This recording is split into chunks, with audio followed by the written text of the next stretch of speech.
Okay, how's everybody doing? My name is Joe. I'm just making this video basically to give an account and explain to you guys what exactly I experienced. And that's pretty much it. So on March 22nd, 2017, I went to sleep late that night, and when I had went to sleep, um, I ended up my soul, my spirit ended up basically in this room with this dark room. There was two individuals in a room. Um, I don't believe that they were people. It just seemed like they were kind of talking about something like about God, but they weren't talking about him. I couldn't really remember what they were talking about. And one of them had pulled out a joint, basically, like he was like about to smoke a joint. I remember knocking out the joint out of his hand, but for me to do that, I had to get up from the position I was laid in, because I was laid vertically on like my couch, but in the same place, in this place where I was also laid the same exact way. And as I knocked it out of his hand, I fell over. When I fell over, um, I literally ended up in this place, and this place was just a place of outer darkness. It was complete darkness. It was nothing but darkness. I couldn't see anything in front of me.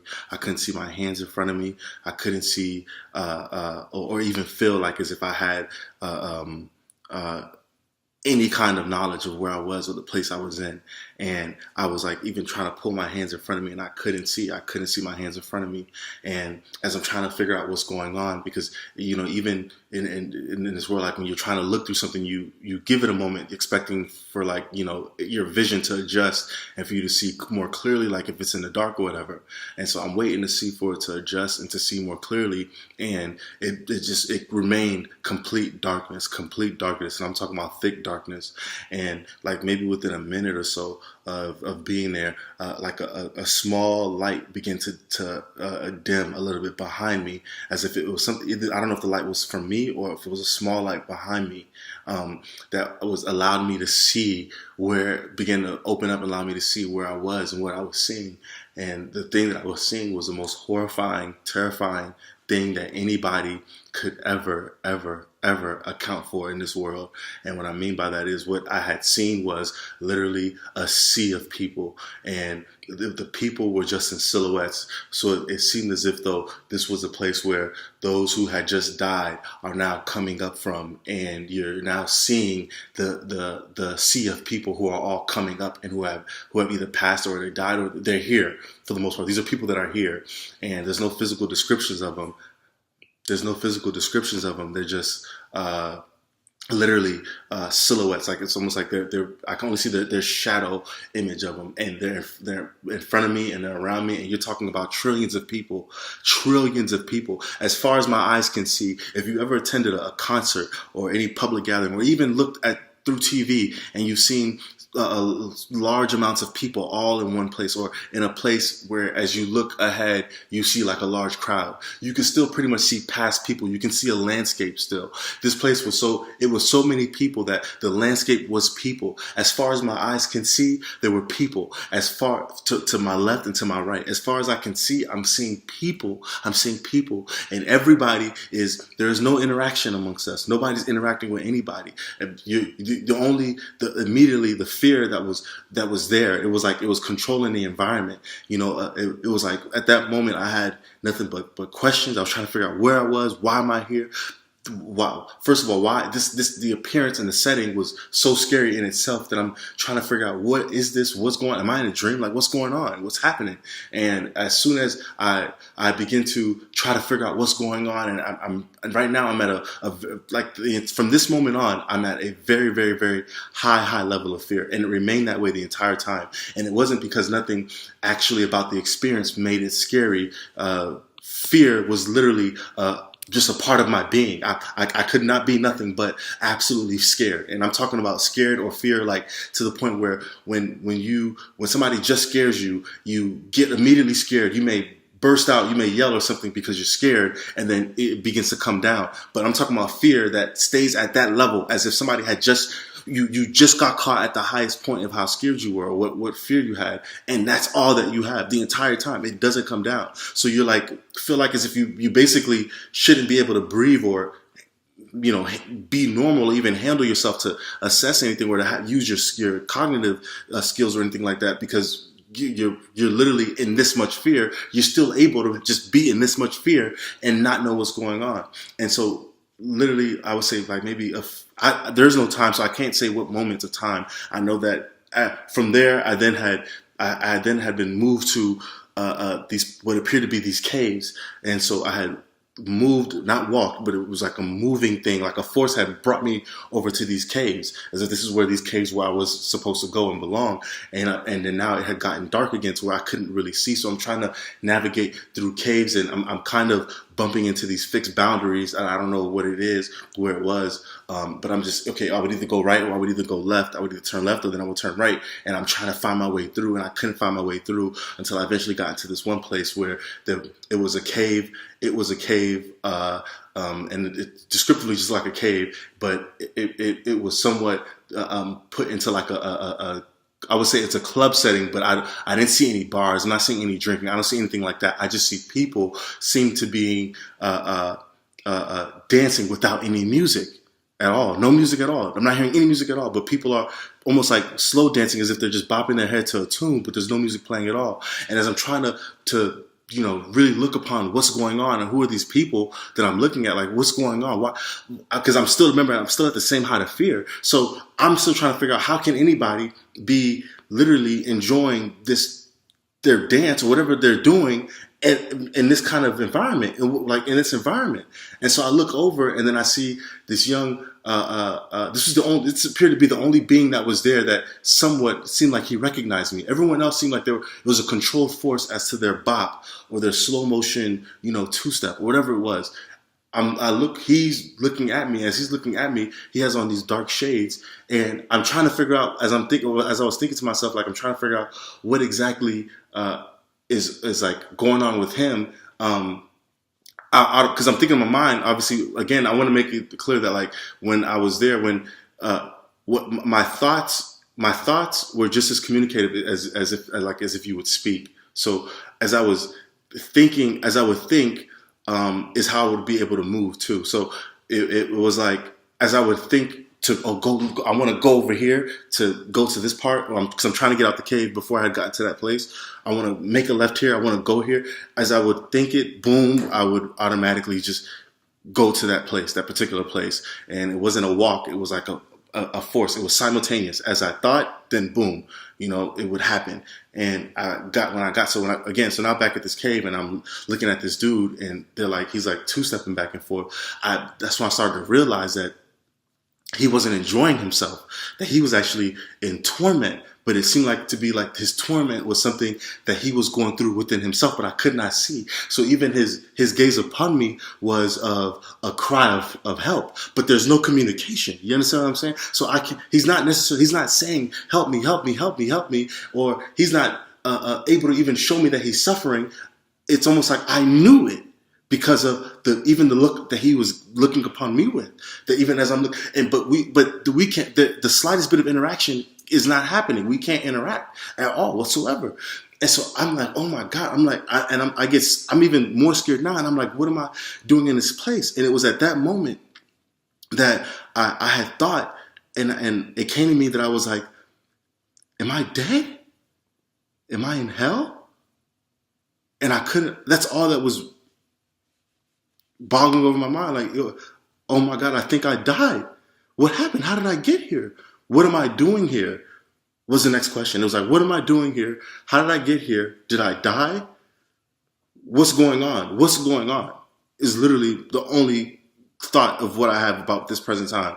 And even as I was even thinking that, I'm like, what's going on? I remember at that time, I didn't even think of the Lord, or, my personal faith and my belief in Jesus Christ. I was, at this point, I was still pretty much being tormented by my own fear of where I was, and if this is where I belong. And then the next thought was like, but I thought that I'm a Christian. Like, what am I doing here? I'm a Christian. I didn't understand. Why would I be here if I'm a Christian? What am I doing here if I'm a Christian? What is this my judgment? Is this where I'm supposed to be? It's more than confusion, because when you say confusion, when I speak of it, it almost, in our realm, it makes it seem like as if you're able to, you're able to think this way and have these kind of thoughts without necessarily feeling the effects of everything else. But the other feelings and everything else, the fear and everything else never left. So I still had that. So it's almost like as if everything, it's almost like, you know, when people say that their life flashed before their eyes, or that things had happened so badly that in that moment, as something bad was about to happen, time has slowed down for them, even though something bad was happening at the same time. Somewhat similar to that, but to 100 degrees more, 100 degrees more. You're able to still feel exactly the fear that you felt and still have a bunch of this knowledge about where you are and what, because the funny thing is what I asked myself, I said, am I in hell? Even though even in my own knowledge, I knew I was in hell. But I don't know why I'm even still asking myself, why am I in hell? Why am I here? But I knew I was in hell. I had the knowledge that I was in hell. I had the knowledge that everyone here is in hell. Everybody here is in hell. And so I'm like, what's going on? So all this is still happening simultaneously, and I'm still scared. The amount of fear there is like, how am I able to feel this feeling this intense? If even thinking that if this was a dream, how am I able to feel it this intense? And I've never felt my senses to be heightened at this level in a dream. So that's why the thoughts of being dead was the only thing that I could think of. How did I die? Did I die? And what am I doing here? So anyway, I'm looking upon him, and this guy is literally in torment. I was already frantically in fear and at a high level. But when I seen that upon him, and it was dawning on me that I was that I already knew it, but it was dawning on me that I was in hell.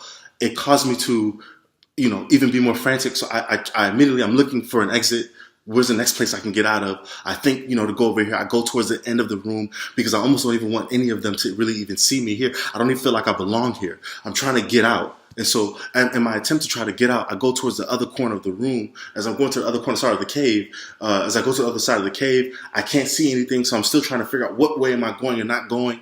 And then even out of a form of desperation, I try to basically escape to see if there's a way I can go up. If I can go upward, is there a way I can get out to go up? Is there even an up? And I don't even remember being able to look up, because remember, you don't. As you think it, so is it happening? So even as I'm saying, I want to go up, or can I go up? Simultaneously, I'm already trying to go up. And I realized that I was at the ceiling of this place, but it was a fixed boundary. And I couldn't feel what the boundary was. All I knew was that from the point of the ceiling of feeling this fixed boundary, I felt immense heat.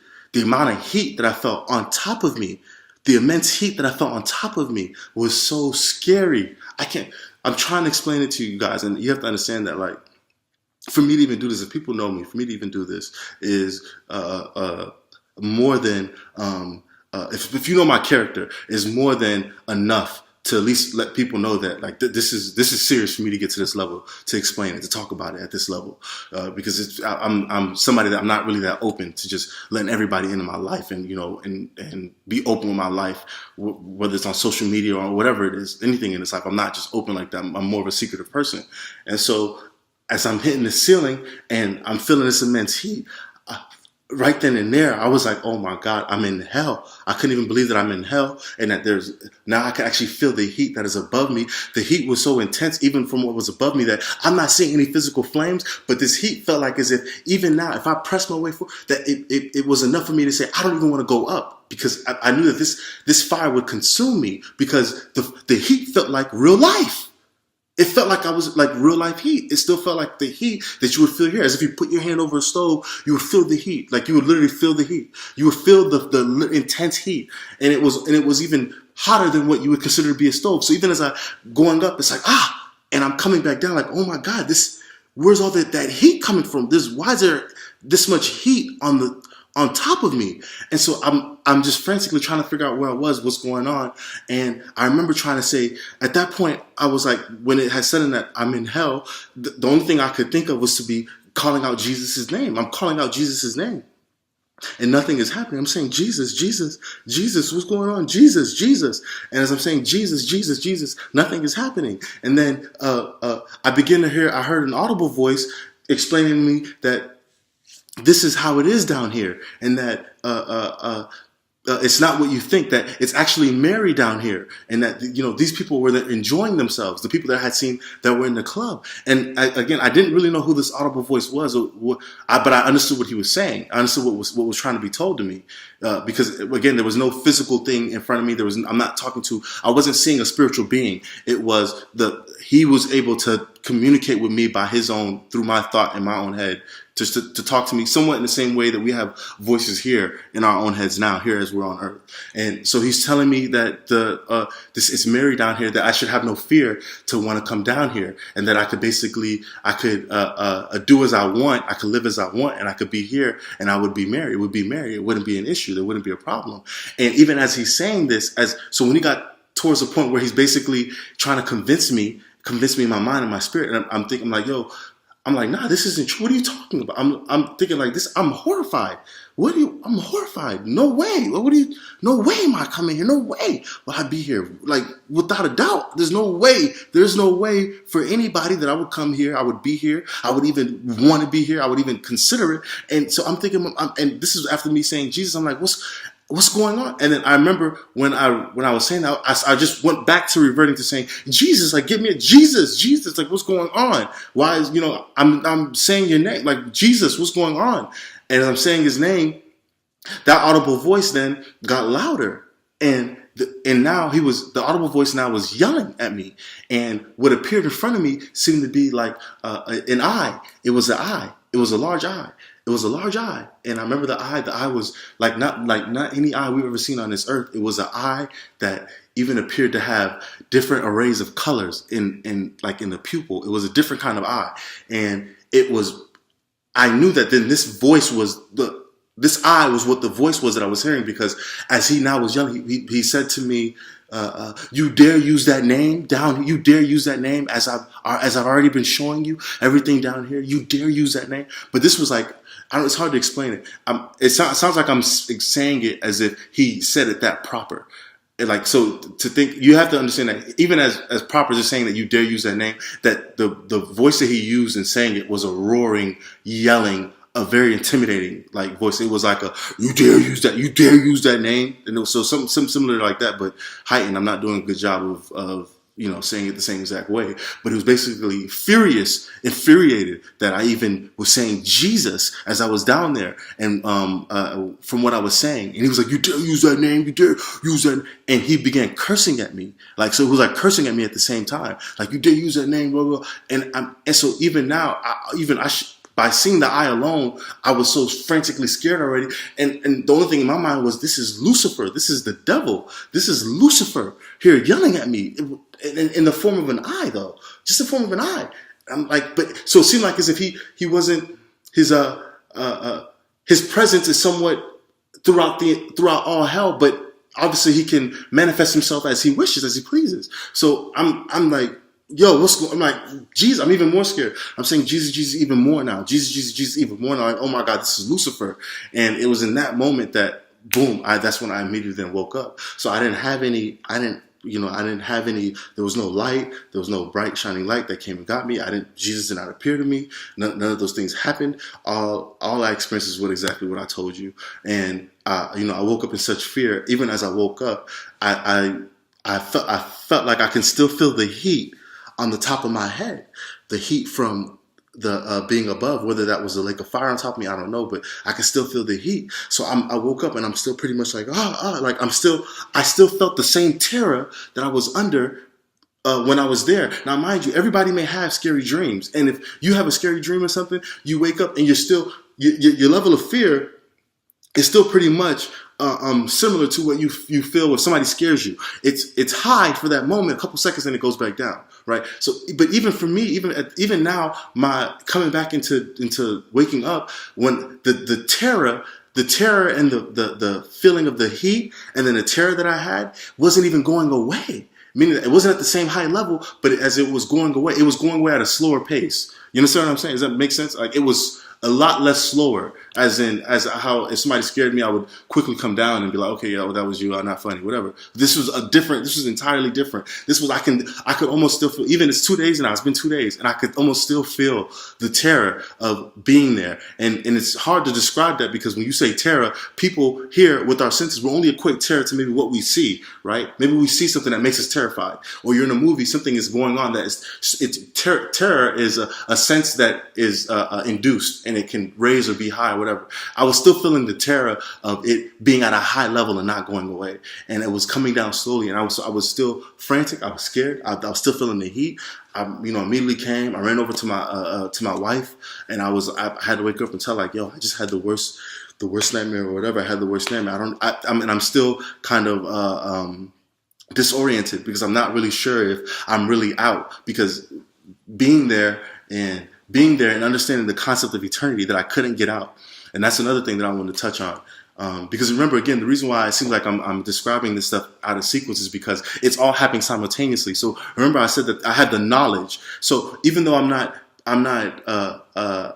saying, oh, I'm here for eternity, I didn't have to say that to myself. Everyone had the knowledge that you could not get out. Or at least I'm going to say I did. I knew and I understood I could not get out. And not only that I couldn't get out, but that I was here forever. I understood that I am absent of time, and this place goes on forever.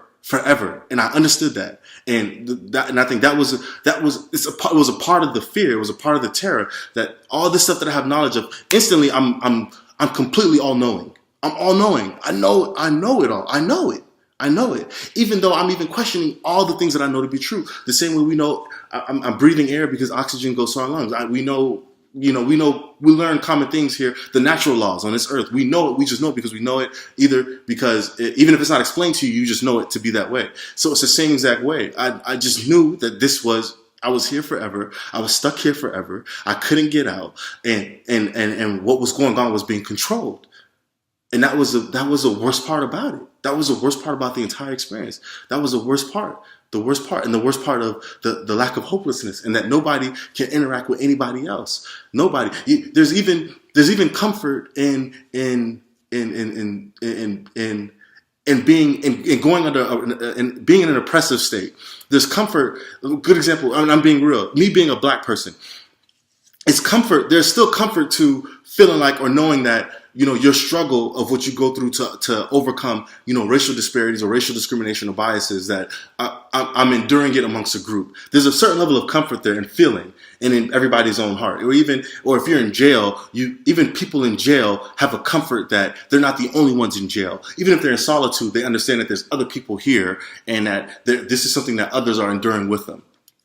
You're not even given simple comforts like that. You don't even feel. It's not that you don't even care. It's not an element of that realm. You don't even feel a comfort. Comfort is absent. So there's no recognition of, look at how many people we're all going through it. Look at how many people are here. It's impossible. There can't be a party in hell, because even though when you're in hell, the only person that you believe that is going through something that you can feel and feel and go through is you.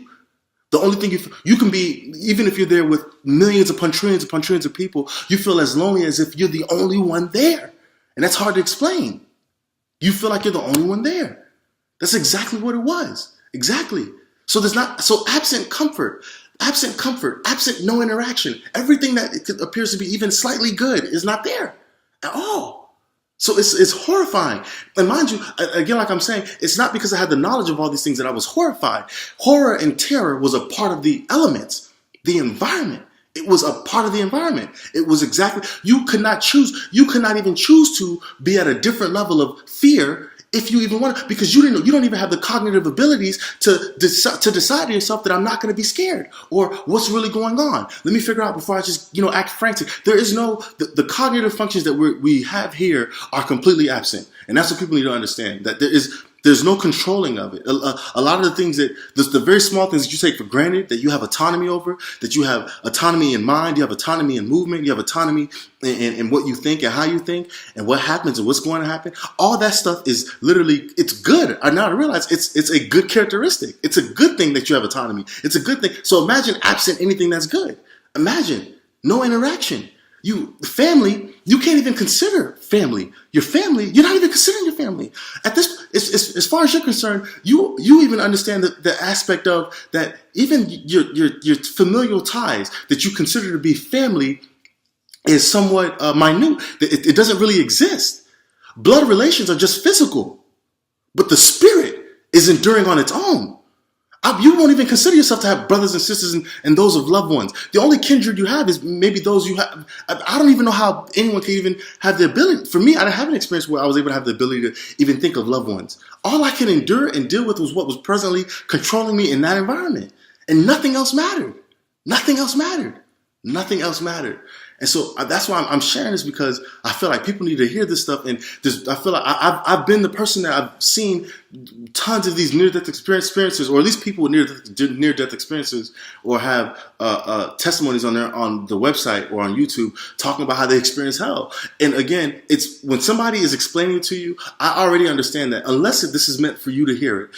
If somebody's explaining it to you, it does not do it justice to what it really is and how it really feels. It doesn't. So the greatest impact, unless there's really grace and God has grace and mercy over your life for you to be able to really understand what somebody is saying, or for at least for what I'm saying and how I'm explaining it, because physically you're not able to even really touch that deep. So it would have to be a miracle for God to touch somebody's heart to come to an understanding of what it is I'm explaining. And so that's why I'm understand that. And so that's why I'm not doing this for people to believe me. I'm doing this because I am now fear of my own record. I'm in fear of going and ended up in that place. I'm in fear of answering up to my life and what I'm doing in my life, in every single aspect of it, every part of it, every single aspect of it. I'm in fear. I'm in fear of my own thoughts. I'm in fear. I'm in fear, let alone because if it causes me to end up in that place, I'm in fear.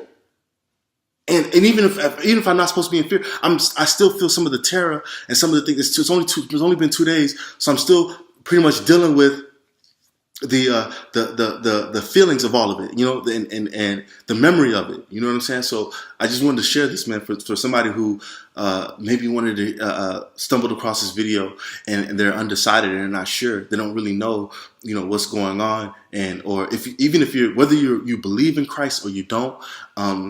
Hell is real. Hell is real. Whether you're an intellect or whether you're someone who has never attended school in your life, hell is real. And hell is not something that is based on belief. This is not belief. This is not your belief. This isn't what you believe. This isn't everybody has respective rights in what they believe in. This is what is true. This is what is really going to happen. What is really going to go on? What is really happening? What is true? What is true? This has nothing to do with belief. I don't care what your belief is. I don't care what your background is. Nobody is going to sway me or convince me about my experience to denote it to be any less real than you even trying to explain to me what you're talking about. I don't even consider half of what I see here to be real at all. It's all a facade. It's all a mirage. We're all just passing through. And literally, and the majority of us are being deceived.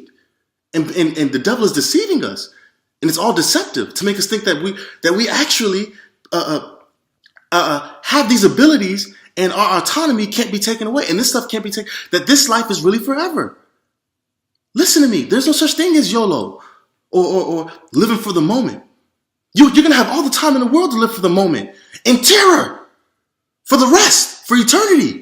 In terror, in fear, you'll be living for the moment, and because that moment is all you have, and nothing else will matter. Not one single thing you do here, as a form of enjoyment, will be even remembered for you to even say that at least you lived the life that you live. The only thing that you will have to stake claim to this life is why did I even have a life to end up here in the first place? I would have rather not even had a life. I would have rather not even had any pleasurable thing, because at least there's still hope that I'm going to get through it. There's still hope that there's something better at the end of the road. There's still hope that things can change. The stuff we talk about all the time. What's the whole premise on wanting to live for the moment is that you only live once. Now imagine, what if I told you only die once too? And then that's it. And then fate is decided. And if you can't understand eternity now, you will understand it then. And it's not up for discussion. It's not up for debate. I'm not looking for political talk. I'm not looking for schools of thought. I'm not looking for religious faiths and beliefs in the afterlife. I'm not looking for literature. I'm not looking for any of those things. The Word of God is the Word of God. The Word of God is the Word of God. And that's all. And in that place, all you will know and understand it is to be true. There's no debate. People are not debating down there. Nobody's debating. Nobody's trying to figure it out. Nobody's trying to debate amongst each other. Even if you don't believe in him or you're not sure why you chose him, you still don't want to be there. Do you hear what I'm saying? You still don't even want to be there. So I know that even if you're a devout Satanist and you believe that you follow him and Satan is you adhere to his principles and you believe in what Satan is doing and what the devil is doing and you like that way of thinking or whatever reason is why you chose him or you choose that path, you still won't want to be there. You still will not want to be there. You will not want to be even thinking of why you chose him. All you're going to want to do is beg for your life to get out of there. Everyone is trying to get out. Everyone is trying to get out. And nobody's concerned about the suffrage of anyone else because what you're going through is so heightened. It's such at a high level of what you're dealing with alone that you probably couldn't even remember if you had a mom. You couldn't even remember if you had a life once before. How many brothers and sisters you have. These things are not even of concern.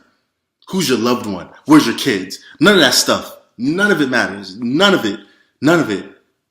So I just wanted to, put that out there and let everybody hear this because if you can't see that from my look, my expression, how it's coming from my heart, that I'm not telling the truth, I have no reason to lie. I have no reason to do this. Nobody has any reason to just come out and say things just to say things. Neither does everybody can give an account for what they want to give an account for. But I know what was real. So at least for me, I want to make sure my record is clean so that you can't say that I didn't say it. So that nobody can, so that it's known, that everybody knows that Joe said it, that I said it.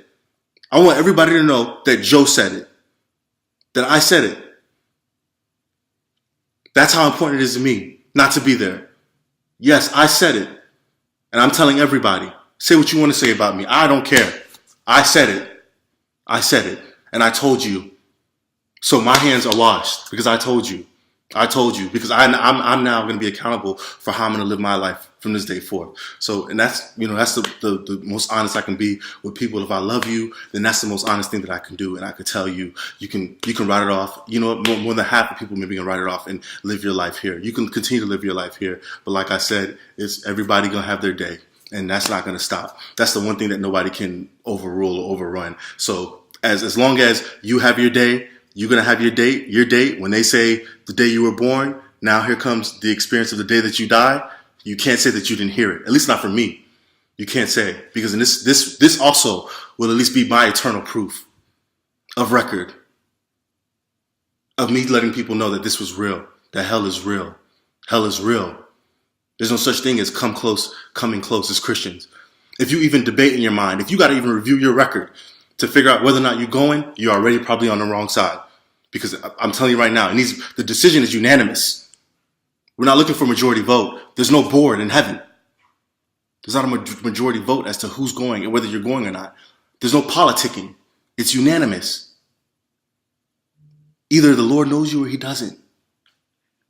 Either you have a relationship with him or you don't. And what I mean by relationship, I'm not talking about past relationship. Now. Right now. You could even know God. You could have prayed to him and he answered your prayers. And that was your proof as to why you attained to this faith that you believe that you believe in God. Or you've told other people about Jesus because of little experiences you had, whether you prayed or you were healed before, or you've always had a feeling, maybe you've even had his presence with you before, or you're even more of an active believer. You know, you've had an ongoing relationship with him throughout your entire life. Maybe you grew up in a church, whatever it is. If you do not have the Spirit of the Lord in you, free from indwelling sin, you hear what I said, free from indwelling sin. At the moment that he comes, with the moment that you die, you'll find yourself in hell. And you'll be thinking to yourself that I'm a Christian. You wouldn't even understand. You wouldn't even understand what you're doing there. You won't understand. To me, that's too much of Russian roulette for me. That's too much. I'm not looking to come close. I'm not trying to just get in. Because now that I realize there's no such thing. You can't think with your carnal mind. There's no such thing as just now getting in. You're not going to just make it in. There's no such thing. There's no review of the evidence. You're in or you're out. Either his blood is on you or you're not. Either his spirit is in you or you're not. Because it's not merit-based. It's not based on what works you do, what good things you perform. That's what I mean. It's carnal. Because even as somebody you think you're a Christian, you ain't gotta believe in all that spiritual stuff. You just believe that if you're a good person, that you're gonna make it. There's no review. Do you get what I'm saying? At death comes determination. At death comes judgment. And there's no appeal. I don't even know if you'll even have time to their disagreement. Like I said, when I was there, everybody, it seemed zombie-like because everybody literally could not do anything about it at all. So it's like, so what you think and believe means nothing. You have no power. What you think and believe means nothing. You have no power. So you better tap into the source. You better find out who really has power. Who is the king of this earth? Because everything here perishes. And not buy into the lie. Don't buy into his lie. Please, I'm begging people, please do not buy into the lie. The biggest lie of them all. We are not gods. At all. At all. We are not gods. That's what I mean. Even the little bit of ability that we have here, man, we're fooled. He's gotten us to believe that we really think we're gods. We really think that the way we think matters. We really think that the way what we say and how we feel and how we see things matters. You have no say-so at all. At all. And you have no power. So you better find the source. That's my best advice. Get to the source. All that matters in his life is getting to the source. I used to be one too, the aspirations. Everybody wants to, at least when you're here, you think to yourself, what's wrong with wanting to either live a decent life or live a better life? And the means that you use to get there, whether it be good or bad, everybody is up to their own, their own judgment. Leave everybody up to their own judgment. Pursue what you want to pursue. I don't even really know what the point of pursuit is at this moment at all, unless it's for his purpose, unless it's for me to have an understanding of where I'm going. Because this pass through is so temporary, the timing is so short. And matter of fact, it's not even about the timing. The fact that I know that every man is going to die. And the chance and the risk that I can end up there, if anybody goes there, anybody that is there would wish that they had a second chance. Because they probably would be radical. They wouldn't even live this life, even caring about what they eat, or how much hours they're getting of sleeping, or whether or not their kids are rebellious, or whether or not their mom loves them, or whether or not their dad loves them, or whether or not all the frivolous things that we care about. I don't even know if that, I don't feel like I want to care about any of those things, even though I still have love for those things and the people in my family. And there's no way that I will allow those things anymore to have any priority to my eternal destination. That's the key. You want to talk about winning? We love talking about winning. Winning is making it eternally to your destination. That's how you win. Find your eternal destination.